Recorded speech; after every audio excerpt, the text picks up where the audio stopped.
tous azimuts. Peuple congolais, il est temps de nous lever, de nous serrer les coudes et d'agir pour défendre notre patrie, notre intégrité territoriale et l'intangibilité de nos frontières.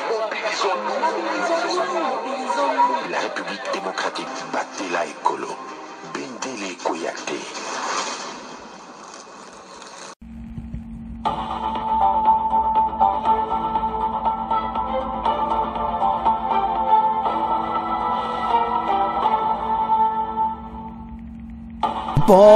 Bonsoir, bonsoir, bonjour, c'est Congo News 24. Bande Konanga, comme toujours avant de commencer notre émission, nous disons merci à Dieu. Nous disons merci à nos chers abonnés et téléspectateurs qui nous suivent partout dans le monde et en RDC. Bande Konanga, soyez les bienvenus. À la une, chers téléspectateurs, Bande qu'on va commencer cette émission avec Joseph Kabila. À la porte de la prison, levée d'immunité au Sénat, les sénateurs examinent la demande de levée d'immunité de Joseph Kabila. Et Bokoyo Kaba réaction, les Katumbi Batunyoso Bazolo Bako Sakanate, Odepe Batunyoso Bakoti Makambango. Donc on va le voir que Yindi Nandega Sakanate, pression sur le Sénat. Mais Masolo Kitoko akozoyango bakolongo la immunité naï. Alors les partis politiques de Diongo, Nanga et Lubanga suspendus. Alors Jacques Chabani Masolo ezaka kokoba batouande bozomona ba parti politique na mon pays suspendu comme PPRD. Donc après le PPRD, Joseph Kabila, les formations politiques accusées d'être en convenance avec les M23 sont suspendues. Alors toko développant en émission là-dessus. Deuxième point, chez téléspectateurs, Massad Boulos vient de confirmer l'événement. Fin de la guerre à l'Est. Obaluake Yindi, Yako Sakanate, Bokoyoka, en direct, pe Masolo Kitoko. Alors, tous à la connecter. Chers téléspectateurs, Toko Banda avec ma parti politique. Alors, après le PPRD, Bandeko, les partis politiques, il y a Nanga, les partis politiques, il y a Thomas Lubanga, et les partis politiques de Franck Diongo sont suspendus. Bakosa sous activité te na katambo kanabiso parce que bango baza bato bazo boma wa congolais avec AFC M23 bango tout. Bato tout baza ba lien na AFC M23 de Kagame bato wana nyonso. Ba parti politique ko fonctionner suite na RDC. Voilà, c'est une bonne décision. Chers téléspectateurs, on a vécu des misères, des situations difficiles. Le peuple à l'Est. Alors, si on a un parti politique, Oyo, Diongo qui va se déplacer jusqu'à Goma, Kokutana, Na, Bananga, jusqu'à partout dans son hôtel, tous ces gens, ce sont des traîtres. Oyo Kakabato, Bazako Sala Batumabe. Bango, Bamonete, c'est une bonne place, Sangana ve Nanga. Nanga a kodwa pouvoir na Kinshasa. Au monde là où ba comme na confusion. Ba beli liboma. Toujours un deuxième point. L'événement du siècle, mois prochain. Guerre à l'Est à Bou, Pia. Toujours ya. Boulos, Masolo Kitoko. Alors, yanga bango tout ba comme confondu. Ba ebeka ke Kabila et Nanga. Derrière Kagame Simana bango, bako koma Wapi na Kinshasa. Baboto la pouvoir. Par la force. Ba Diongo nyonso ba rapidité le ko ba botoli Goma, ba botoli Bukavu, biso to na simaya AFC Sima Kabila. Moni. Ba Diongo boza batu yo na ebiti. Na mukilo na ebite so batu bakozala bien ndeni. Ozaki Mutozo souffrir l'air à Kabila. Et le président Félix Sayabi mission en prison. Oyozo Zong, c'est la bango yango. Quand je vois tous ces gens, ce sont des rancuniers. Bande kono semno vérité. Kozalaka rancunier à boy. Oh, un papa de Congo, oh, un jour, yo, ça la partie politique, oh, comme président de la République, ndenge ba revaka. Nazoev Sabino Lelo, bino nyonso wana bokokoma bakoko na banzete bokotika kobima président de la République démocratique du Congo ti makambo na lobby boyoka yango RDC wana bozomona makambo ba coup d'état ko salama lisusu ti oyo bino bozokanise ko salama te boya ko comprendre on a des impôts pays oyo ezoke na direction moko kosakana ti et okoma na sécurité moko ya haut niveau et puis notre armée et comme l'armée la plus puissante du monde toujours il y a un deuxième point.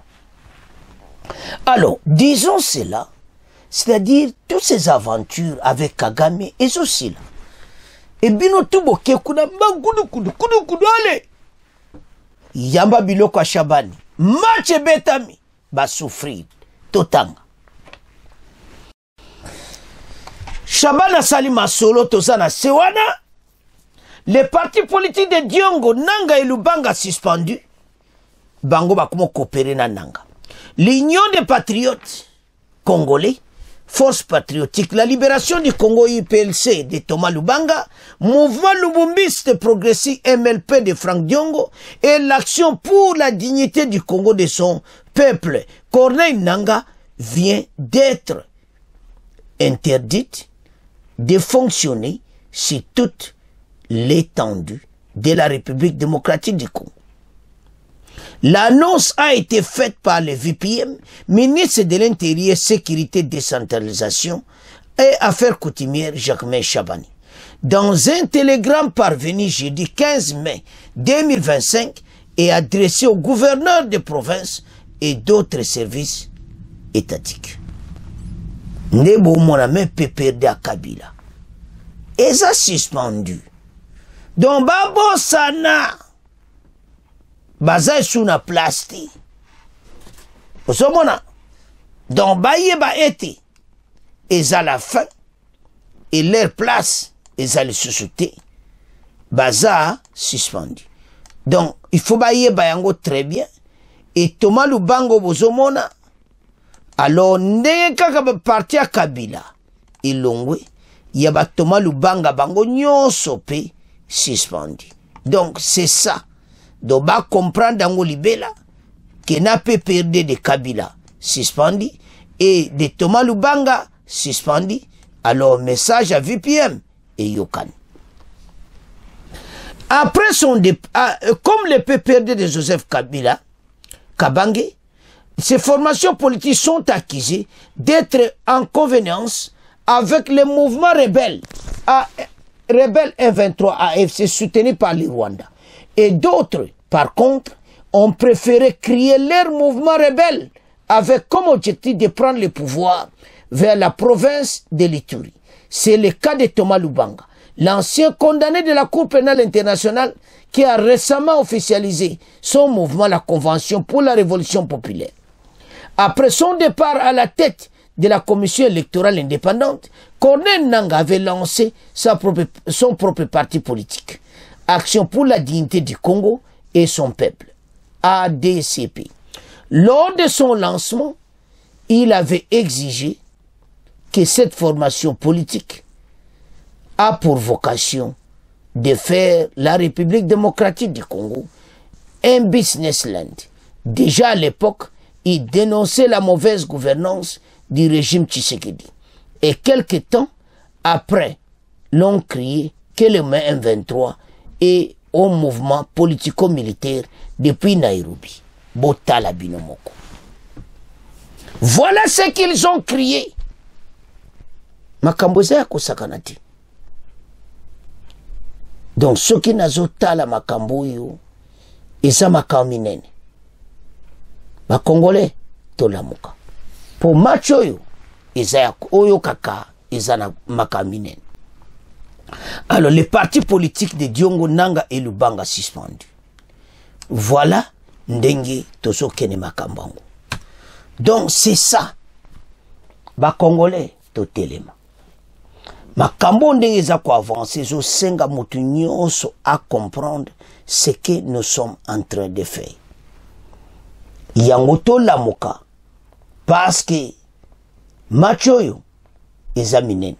Alors voilà la situation où ils allaient baza suspendu. Alors tout développer ma soul. Bandeko to tangi biso nyonso. Ba Frank Diongo batwana nyonso ba ebeka ke copia ya SAAFC ko Simba tout ça. Mais baza un échec total. Bake bango tu ko sopana kuna le bango tu ba moni ke muta ozo gato wa. Oh.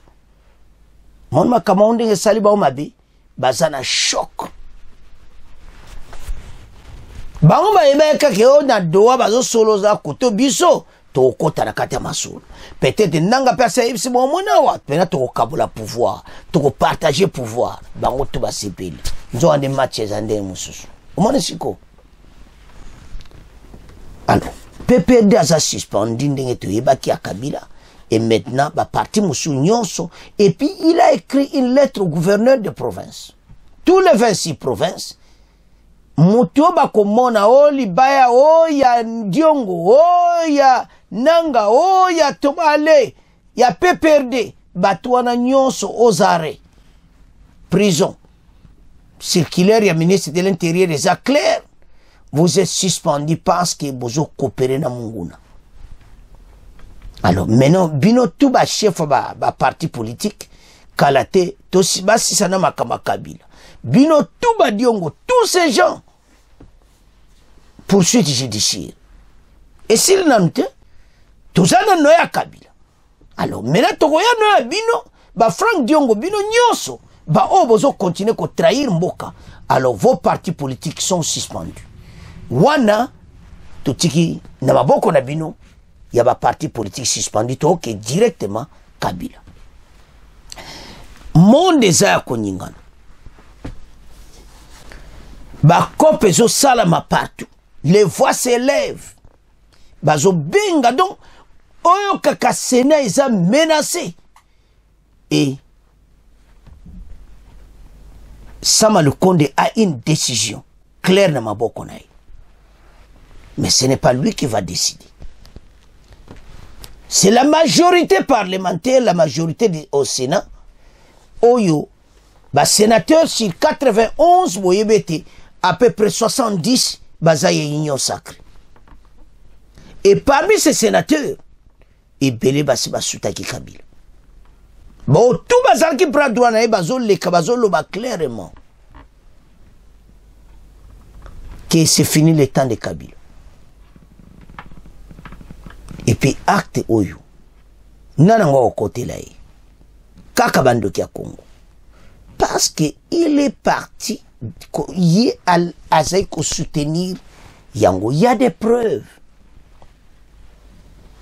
Cour militaire batindi biloko kuna naba photo. Bino bato bozoyo kate. Procureur. Auditorat militaire.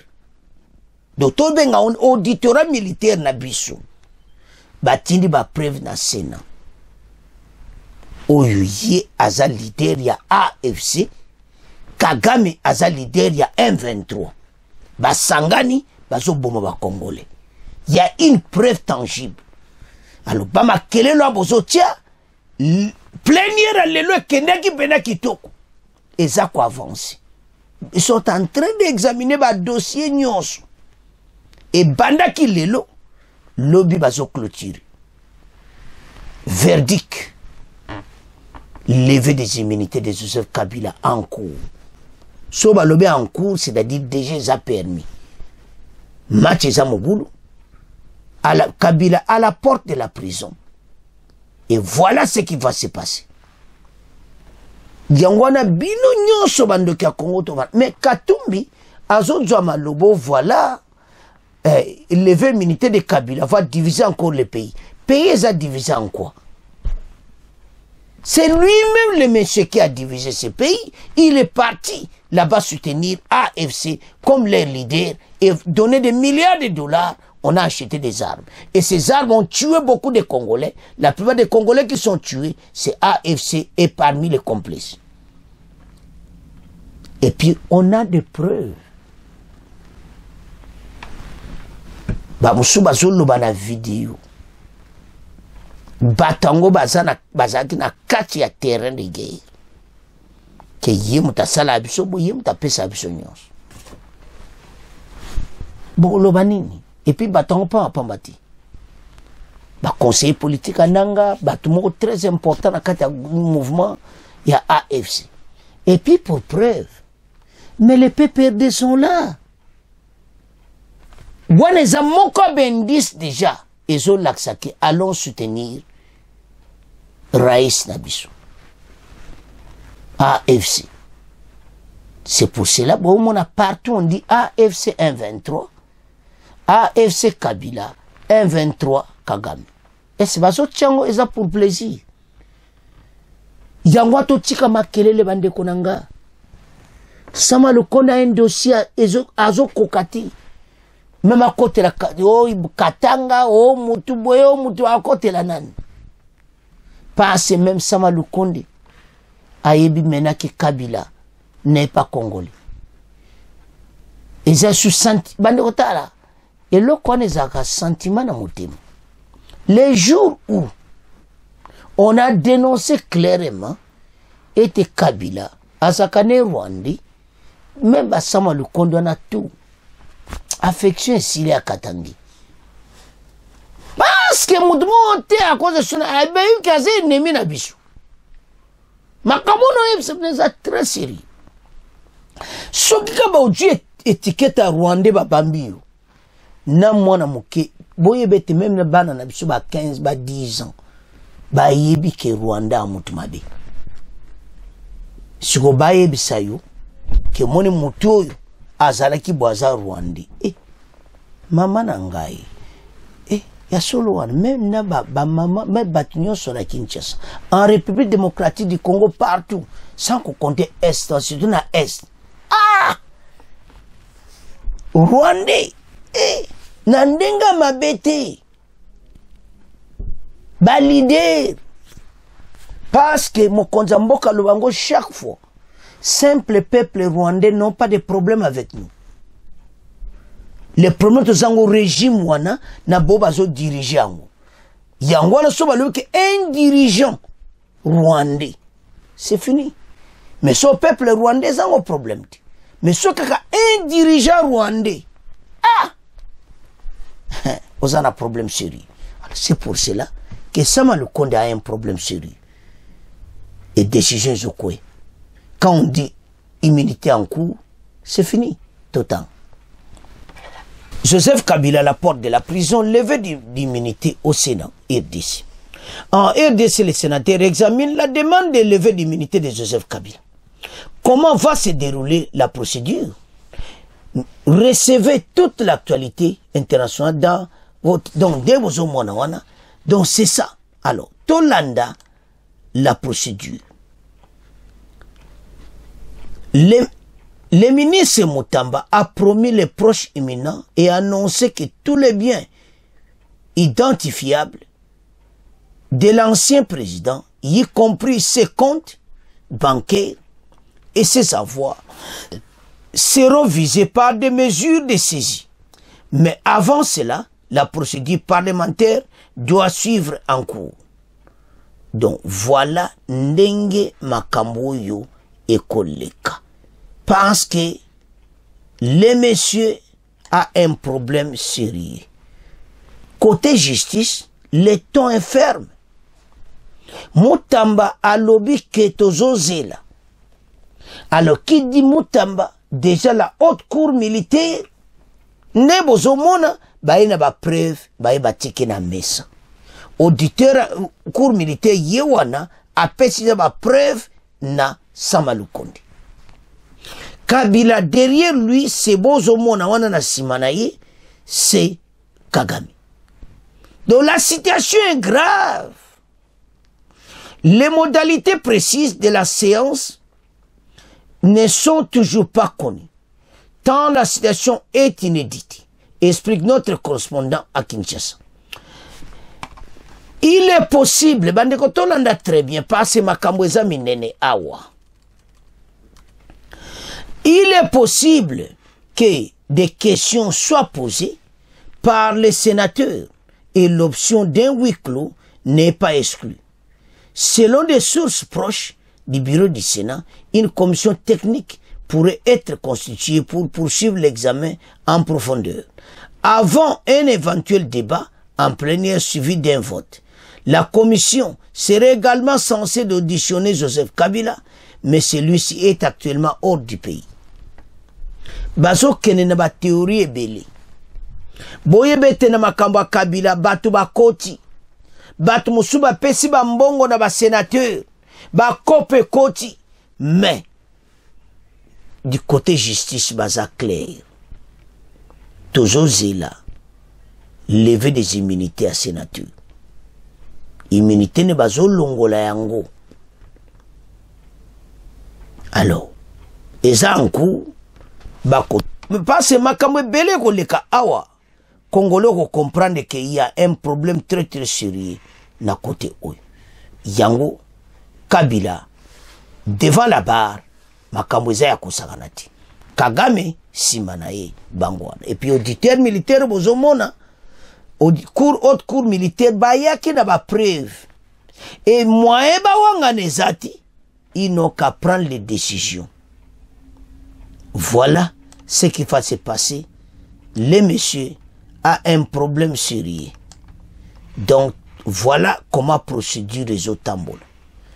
Bah, au la réunion, après huis clos, après, bah, y a un vote. Pour le moment, bah, ça n'a pas réunion, bah, huis clos, na kata Sénat, bah, zo discuter, après, bah, y a, na plénière lobby, je crois. Donc, situation, est à kosakanati.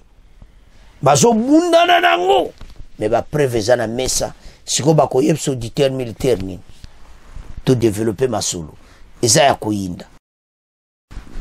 Chers téléspectateurs, en tout cas totangi dans l'éveil immunité eza déjà en cours et comment va se dérouler du côté justice baza ferme Mutamba lobi clairement on attend la levée des immunités et on va saisir tous les biens. Kingankati ya nezo koma nango place ba touristes congolais. Donc ils sont ayiti. Donc tout est saisi. Et ba oluka particulièrement les gens ba aso kosomba kingankati. Moso asomba tous les palais. Donc la récolte na kata trésor public masolo kitoko. Alors tant to tala makambo nyonso. Bando kia Congo. Bosa déjà c'est fini pour vous. Puis tout ça qu'on avance avec notre pays. Il n'est pas le seul. Ba président oyo ba longwa kana ba problème tala. Longwa no clair aux na problème terre.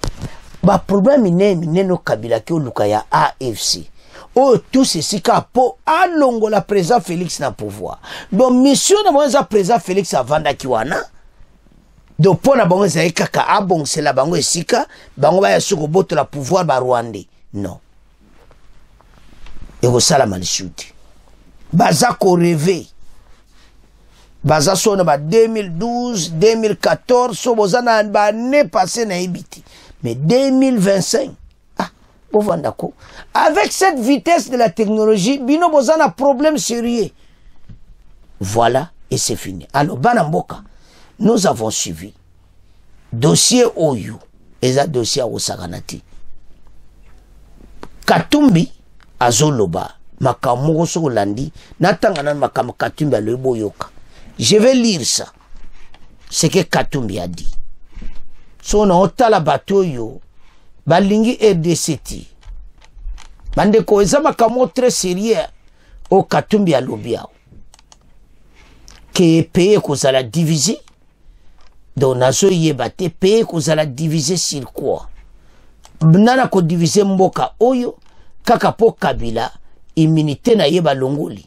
Non. Bande ko bato batika ko kosa bato. Katumbi alobi que ça va diviser encore le pays. Soki Kabila balongoli immunité parlementaire na yi. Est-ce que esa vérité na makambo tondi mayango? Non. Alors, mise en place disait Samina Sénat pour la levée des immunités. Mais ce talibato, mon sous pas outolobanini ODEP. ODEP dénonce toute tentative de manipulation des institutions et appelle au respect de la loi. Donc, l'organisme, monsieur Zokota na makamboyo, et ça makambo très sérieux.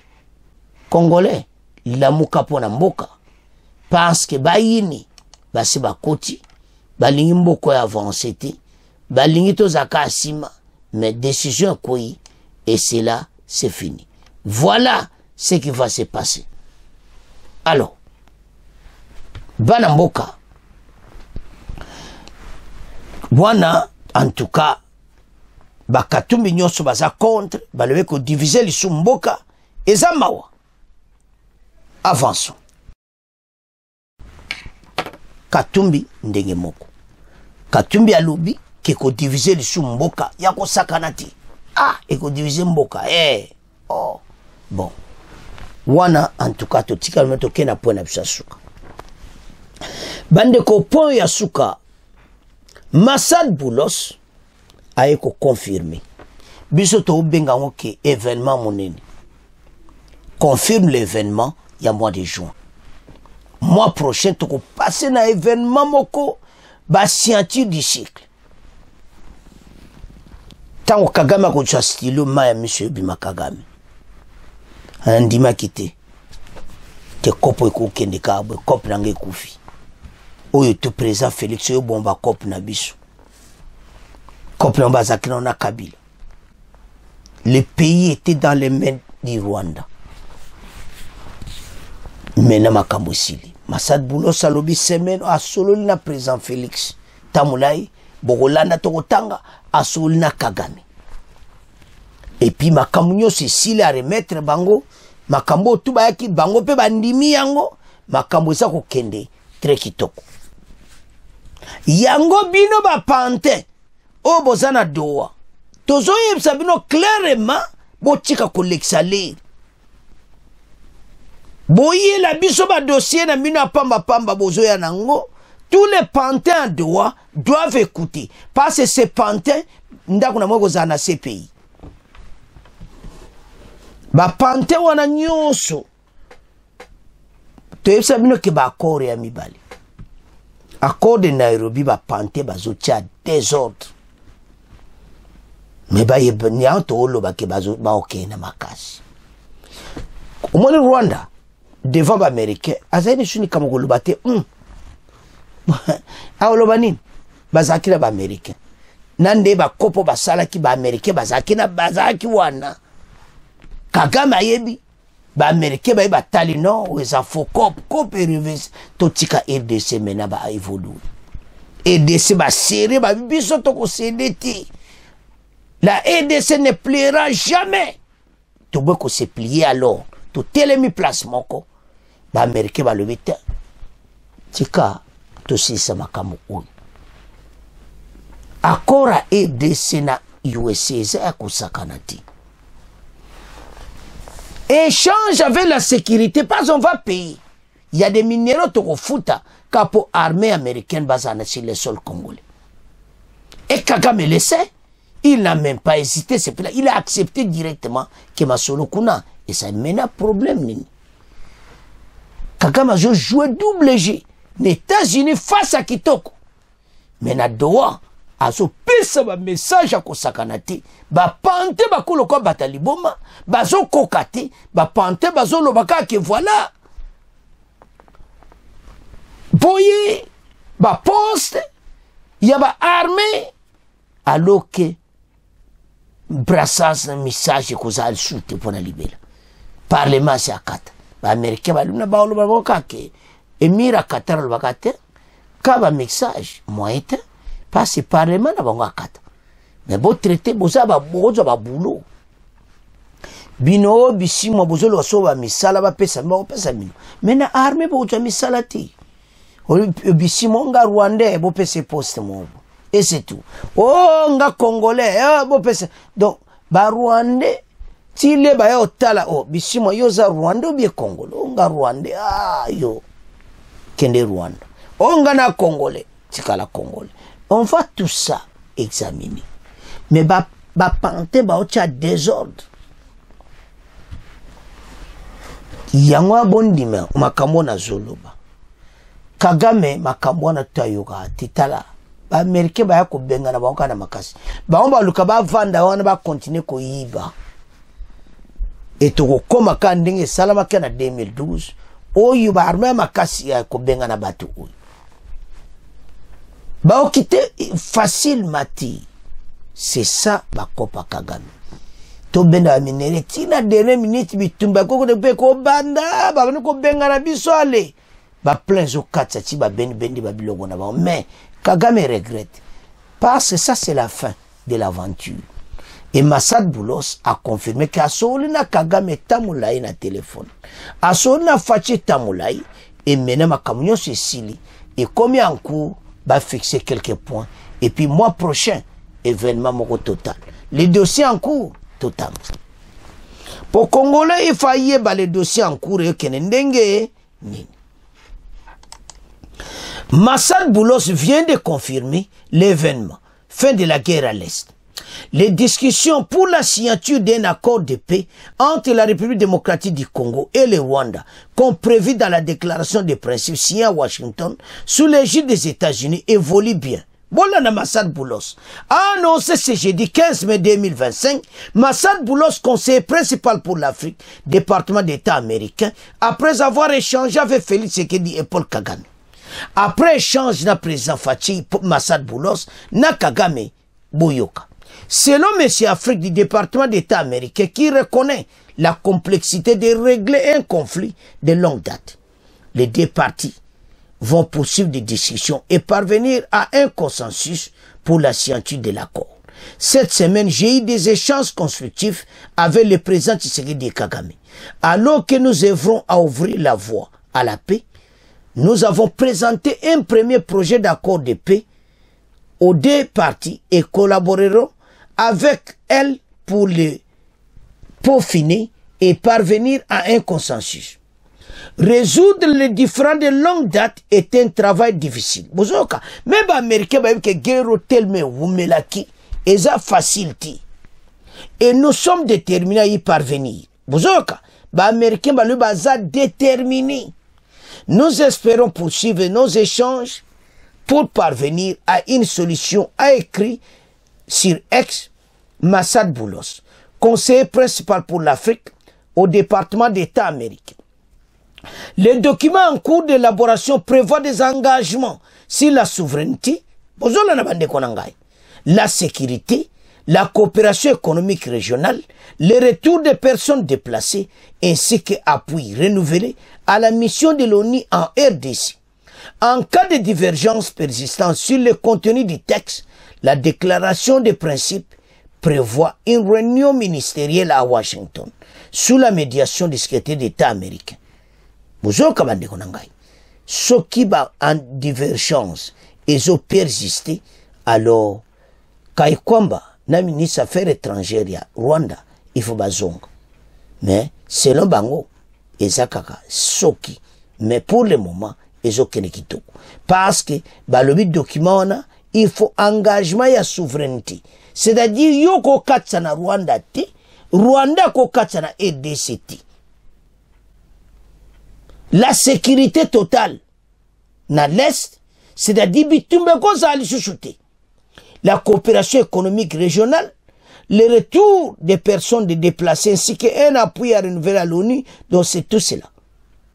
Cette étape marque un développement majeur dans les efforts régionaux et internationaux visant à mettre fin au conflit dans l'Est de la RDC, où les tensions restent vives entre Kinshasa Kigali et les groupes armés dans la région, dont l'AFC M23.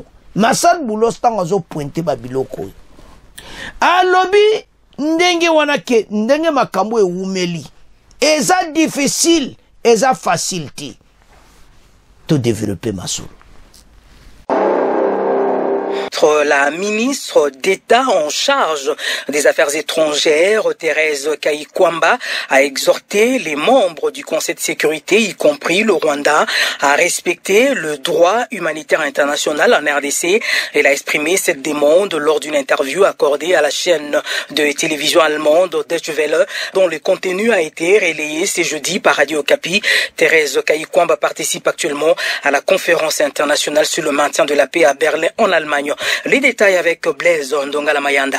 La ministre congolaise des Affaires étrangères estime que les pays contributeurs aux troupes de l'ONU sont tenus de respecter les droits internationaux humanitaires. Thérèse Kayikwamba pointe du doigt le Rwanda qu'elle accuse de violer l'intégrité territoriale de la RDC. Nous avons une très grande mission de maintien de la paix, mais un de nos pays voisins est un des plus grands contributeurs aux opérations de maintien de la paix, à savoir le Rwanda. En même temps, ce pays viole notre intégrité territoriale et ce pays aussi a été associé à des violences contre des soldats de la paix. La chef de la diplomatie congolaise rappelle que Kinshasa est prête à poursuivre les pourparlers de paix en tant que Kigali et ses supplétifs honorent leurs engagements. Nous allons voir si le Rwanda va honorer ses engagements, que ce soit au Qatar, que ce soit aux États-Unis d'Amérique. La République démocratique du Congo, encore une fois, notre priorité c'est la paix et surtout la paix pour nos populations à l'est du Congo. Et ça facilite tant que vous mettez Massad Boulos ça le clairement. Et te ba solo lido ma solo mo kitoko. Kagame Zapur, Fatia Zapur, ba yokani et te ba avancer. Mais à l'objet que ba divergence peut kokoyanam. Au cas où à moni yango ba monike ba so alors ba ministre faut ba zonga kuna. Et pas ba sia qui le principe. Ba l'objet un souveraineté, sécurité, coopération économique régionale. Yango na place à coopération économique wana ba congolais ba aventurer ba zebili ba changer na bango yango ondeni biso.